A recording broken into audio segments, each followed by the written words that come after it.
de la stèle de Mermoz, cachée à Tepan. Elle va jusqu'à la mer. Et donc c'est là-bas que se trouve notre ville. Donc. waaw ni ngeen ko gisee nii yaa ngi en direct fi mu toll nii ci littoral Mermoz bi fi mu toll nii on a le maire de la commune de Mermoz Sacré-Cœur Barthélémy Diaz avec. Donc tout ça là, c'est Fann Point E. Et à partir d'ici, incroyable. Vous l'avez dit que Fann Point E, vous l'avez dit Fann Point E. Et à partir d'ici, ce poteau là, c'est le poteau qui sépare Mermoz Sacré-Cœur de Fann Point E. Bien regardez. Oh, pardon. gars ni ngeen ko gisee nii avec Guy Marius Sagna monsieur le maire Barthélémy Diaz moo nekk nii instant yii fi mu toll nii ci Mermoz littoral bi. Donc regarde, ma commune commence là. Hein? Ma commune commence là.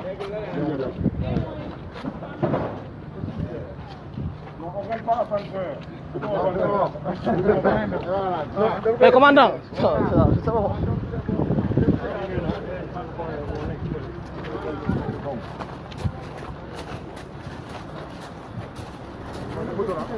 Le poteau là.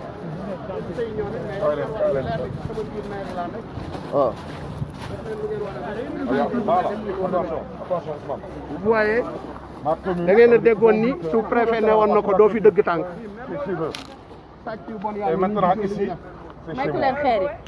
Donc ce terrain-là, ils ont dit que c'est clôture. On va aller rejoindre d'autres clôtures.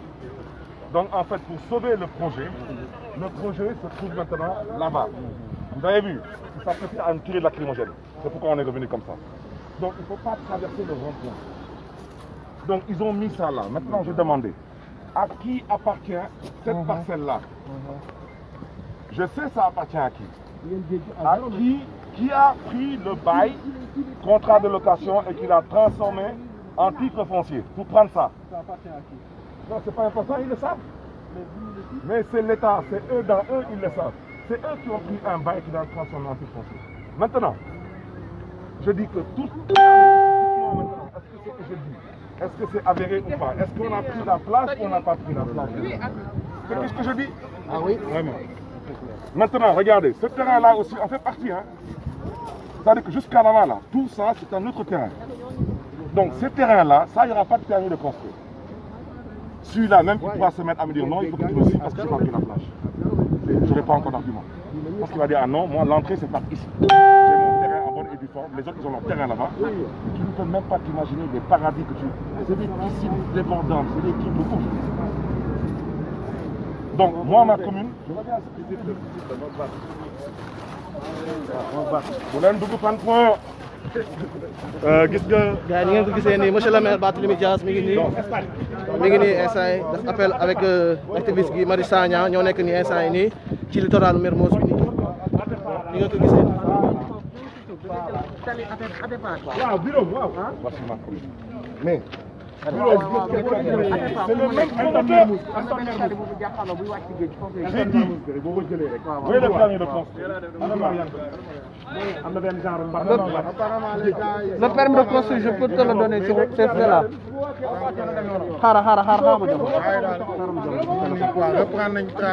Alors, sur le permis de construire.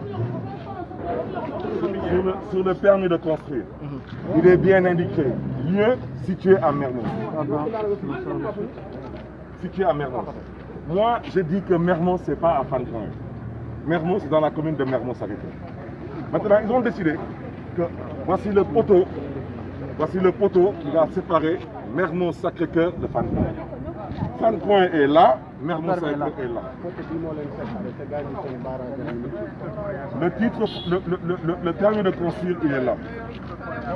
Vous voyez quoi? Vous voyez un numéro de titre foncier. Vous voyez situé où? Sur la corniche ouest, derrière l'école de tennis. Situé à Mermoz, dans la commune de Fann Point E. Depuis quand est-ce que Mermoz est dans la commune de Fann Point E? Il faut bien que le préfet de Dakar vous dise depuis quand est-ce que Mermoz est dans la commune de Fann Point E. Et depuis quand est-ce qu'un poteau de courant ou un poteau, je ne sais pas de quoi, peut délimiter une commune?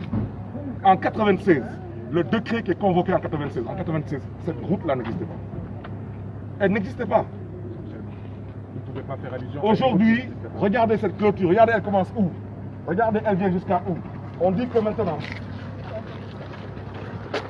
Regardez. Ça, c'est la commune de Fann Point E. Et ça, c'est la commune de Mermoz-Sacré-Cœur. Et c'est la même clôture. Et je dis que je ne suis pas d'accord. Dama ne dama bëgg Sénégalais yi déglu ma y compris policiers yi fi ñëw ay Sénégalais lañu bu leen dugg Fann Point E imam bu leen dugg Fann Point E dama ne ñu ilif dëkk bi laa wax dama ne ñu ngi tong-tongee suufu askanu Sénégal teg ci nag di ko jaay doole fii waa ji 2450 francs la fay mètre carré bu nekk droit de timbre tey 5000 mètres carrés yi mu jël ci 2700 mètres carrés jaay ko mètre carré bu nekk 1 million muy 2 milliards 700 millions ñu ne man damay noppi dama ne noppiwuma tey noppiwuma ëllëg ay sàcc lañu su leen neexee nag wante nag askanu Sénégal lay waxal askanu Dakar lay waxal dama ne pesum karam borom a koy fajal boppam loolu moo ci des géej gi gis ngeen géej gi jël nañ géej gi ñoom nag nee nañu lii yëpp permis de construire Fann Point E la waaw man nangul naa leen maintenant comme Fann Point E fii lay yem fii ana poto bi waaw poto bi mi ngi nii comme Fann Point E fii lay yem waaw maintenant ñoom ñu jël clôture bi indi ko ba fii lu ci des ñu xam ne ne loolu lu ñu yàlla baaxee ñu dàq suñu wërsëg dama ne xoqatal bi du jaar tey du jàll tey du jàll ëllëg maa ngi gërëm nag di sant bu baax a baax suma doomu ndey di Guy Marius Sagna parce que moom fépp fu ngeen xam ne ne askanu Sénégal dañ ko fay soxla dafay taxaw di wane seen bopp di wane boppam bu ci des tamit dama bëgg askanu Sénégal xam du ba lenn lépp lu ngeen di gis fii ci ay kër yu bakkane amul kenn ku fi jënd ak suufam kenn ñoom ñëpp ci nekk da ngaa doon ministre wala ngaa doon lii wala nga nekk xaritu ministre wala nga nekk xaritu président wala jabar président ñu dagg suuf jox la suuf lu mooy wax ci kon nag mbokk yi loolu moo nekkoon kaddu yi dama ne bu ci des je demande dans ce pays s'il reste une société civile qui m'entend je veux que vous vous réveillez et que vous sachiez que le rôle de la société civile c'est de défendre et de protéger les intérêts des Sénégalais parce que Macky Sall a décidé de déprotéger les Sénégalais. Il a abandonné les Sénégalais à eux-mêmes, y compris sur l'histoire du Covid-19. Macky Sall aujourd'hui ne s'occupe que de se protéger. La preuve, état d'urgence pour lui, couvre-feu pour lui. La preuve, Darlen buntu këram à partir de 22 heures. Char de combat la fa teg. Dama ne kuy dox lu baax, kuy liggéey lu baax, char de combat du ko fa teg. Wante nag lii du dara. Je vais vous faire une petite révélation et je reviendrai là-dessus la semaine prochaine. Je vous ai dit que Dakar Dem Dikk a vendu à l'APR une assiette foncière à 500 millions. Et ce n'est pas normal. Dakar Dem Dikk aussi a vendu à des stations d'essence, a vendu à une banque. Toutes ces personnes physiques ou morales, qui ont acheté du foncier à Dakar Dem Dikk, l'argent des transactions figure dans les comptes 2017, 2018, 2019 de Dakar Dem Dikk, sauf les 500 millions de l'APR. Ça veut dire que l'APR dit avoir acheté un terrain à 500 millions. Je reviendrai là-dessus la semaine prochaine. Nulle part dans les livres financiers, vous verrez la transaction avec l'APR et l'argent positionné sur les comptes de l'APR, plus ou moins de Dakar Dem Dikk. C'est pour vous dire que trop c'est trop. Ce pillage du foncier, ce pillage aujourd'hui qui ne dit pas son nom, c'est aux Sénégalais de se lever et d'arrêter ce pillage et ce bradage. Donc loolu laa bëggoon wax. di leen di ñaan tamit ngeen may suma doomu ndey gi mu am tamit lu mu ci sànni ci ay kaddu au besoin. waaw.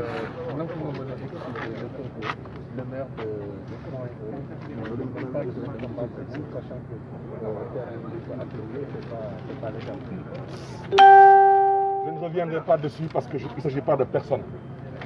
Je vous demande, regardez. J'ai convoqué j'ai convoqué le décret 2008-1025 du 10 septembre 2008. Eux, ils convoquent le décret de 96. Ce décret-là, il dit clairement ici, la commune de Fann Point Amitié est située sur la côte sud-ouest de la presqu'île du Cap-Vert. Elle s'étend pas dans. Elle s'étend de Mermoz, Sacré-Cœur au nord, à Gueule Tapée, Fass Colobane au sud. Elle ne s'étend pas dans Mermoz. On est dans Mermoz ici. dañu déggul français. dama ne dañuy dégg français su leen neexee. La preuve, ils ont délimité les communes à l'image du terrain. Parce qu'ils ont des intérêts sur le terrain. Et la preuve, c'est qu'ils sont ici pour m'arrêter. Mais les policiers qui savent qu'ils sont ici, là, savent très bien que je ne prêterai pas le flanc. Le flanc, c'est que les gens pensent que je vais sur le terrain. Ça, c'est le combat du peuple sénégalais. Et ce combat, il aura lieu. Il aura lieu parce que ce qui se passe ici est totalement inadmissible. Et je reviens à ce que j'ai dit.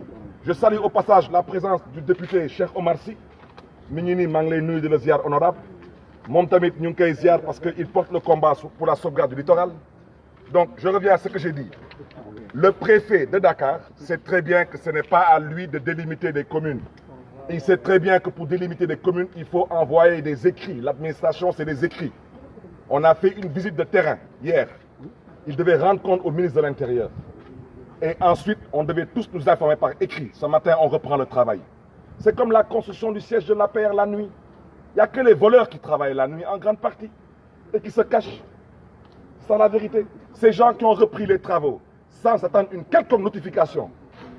Mais ils le font parce qu'ils savent qu'ils n'ont pas de droit avec eux. Vous pensez que quel est le citoyen sénégalais que vous connaissez dans ce pays qui peut mobiliser autant de forces de l'ordre? Il n'est pas n'importe qui. Et il n'est pas avec n'importe qui. Mais nous aussi, nous ne sommes pas n'importe qui, nous sommes le peuple sénégalais. fu mu yem nag neex dama ne dañ leen di wax ay waxu kaso dama ne doomu gor bu ngeen gis mos na kaso doomu gor bu ngeen gis mos na kaso kilifa diine ak kilifa aada ak homme politique ñëpp kaso du dara kenn dëpp fi kees kenn defu fi ñaawteef kon nag ku fi tëdd kaso na nga xam ne ni kooku moom ala kulli al da nga ci am tiyaaba parce que tu le fais pour le peuple sénégalais li yëpp day jeex ñoom démb balaa ñuy ñëw am na ñu fi nekkoon bërki démb am na ñeneen ñu fi nekkoon demain dina am ñeneen ñu fi nekk et je reviens à ce que je dis construisez à vos risques et périls. Je le jure sur ce que j'ai le plus cher, nous allons détruire tout ce que vous avez construit pour l'histoire et pour la postérité. Comme vous pensez avoir le monopole de la bêtise, on va vous apprendre qu'on vit en République. Et je reviens à ce que j'ai dit. La semaine prochaine, je vais vous apporter toutes les preuves que le siège de l'APR est l'une des plus grandes escroqueries foncières de ce pays. L'APR ne peut pas vous montrer où est-ce qu'elle a payé 500 millions à Dakar Dem Dikk. Ça ne figure pas dans les états financiers de Dakar Dem Dikk. Diamond Bank a payé 1,3 milliard. Ça figure dans les comptes financiers de Dakar Dem Dikk. Toutes les structures qui ont eu à acheter du foncier à Dakar Dem Dikk, l'argent de la transaction figure sur les états financiers de Dakar Dem Dikk. Sauf les fameux 500 millions de l'APR. Parce que l'APR n'a rien acheté. Diamond Bank a payé combien? Je vous dis, la semaine prochaine, je ferai mon point de presse, je vous donnerai tout. Ne soyez pas pressés. On est en train de tirer la sonnette d'alarme. Trop, c'est trop. Chers concitoyens, chers Sénégalais, levez-vous et mobilisez-vous. Si vous êtes des citoyens comme vous le prétendez, si vous êtes des Sénégalais comme vous le prétendez, si le Sénégal, vous prétendez que c'est un peuple, un but, une foi, levez-vous, mobilisez-vous. Parce que ñoom lu ñu woote mooy ñoom du ñu dem ñun du ñu dem te kenn du dem te ñoo lank ñoo bañ kon nag mbokk yi ñu ngi gërëm ñëpp di sant ñëpp. léegi Guy Marius Sagna li ñu jël nii instant yi nii mu sànni yenn kàddu boo xoolee. mbokk yi asalaamaaleykum. fi ma taxaw fi baaxul dama bëgg ma wàcc. mbokk yi asalaamaaleykum. ñu ngi leen di nuyu yéen ñëpp ci seen tur ak seen sant. di gërëm suñu mbokk suñu xarit Barthélémy Dias. damay xamal mbooloo yiy déglu ne ñun waa FRAPP ñoo sàkku ci Barthélémy Dias ab ndaje. ñun ñoo woo Barthélémy Dias ne ko dégg nañ coow li nga xam ne moo lëmbee commune Sacré-Cœur Mermoz ak ville de Dakar ci wàllu suuf ñu ne ko nag bëgg nañ dajeek yow pour xam li xew ndaxte mbir balaa nga ciy wax foog nga xam bu baax li am ah Barthélémy Diaz bokk ci maire yi nga xam ne maireu askan wi la et non maireu famille Sall wala maireu APR mais je vous reçois tey à 15 heures dans mon bureau ñu toog ba démb mu ne ma déedéet day yomb sax je vous reçois sur le site ndaxte bu ma toogee ci bureau bi expliquer leen du ngeen comprendre dara donc 3 heures bu jotee nañu joxante rendez-vous ci géej gi ci corniche bi loolu moo indi suñu tànk ñun waa FRAPP fii pour rencontrer Barthélémy Diaz mu expliquer ñu xam naa ne ndaje bi dina am prolongation ñu weccoo ay këyit gën a setantal mbir yi waaye li ñu mun wax mooy combat bi Barthélémy Diaz di wax bu yóbboo ñu xam ne commencé na bu yóbboo ñu jàpp ne bés ni ki tey combat bi commencé na combat bi nag du combat Barthélémy Diaz du combat ville de Dakar du combat waa FRAPP du combat Guy Marius Sagna combat askan wi yépp la ndaxte lii xew fii ci corniche bi moo xew fële ca Njagañaaw moo xew fële sa Sindian ak Kiñaabuur moo xew fële ca Gerew moo xew ca Tivaouane Peulh moo xew ca Cap Skirring ci wàllu caxat-caxatee suuf si lii domaine public naturel la domaine public naturel nag yoon dafa am lum ci wax yoon dafa wax c'est inaliénable c'est imprescriptible donte après boo demee ci article 19 yoon day wax ne mun nañ ko déclasser aha baatu déclasser boobu moo indi la responsabilité pleine et entière du président Macky Sall dégg ngeen ñu fan yi passé ñuy wax yolom signature ñuy wax woyof signature lii c'est la preuve patente de qui mooy woyof signature président Macky Sall mooy yolom signature ndaxte moom rek moo am sañ-sañ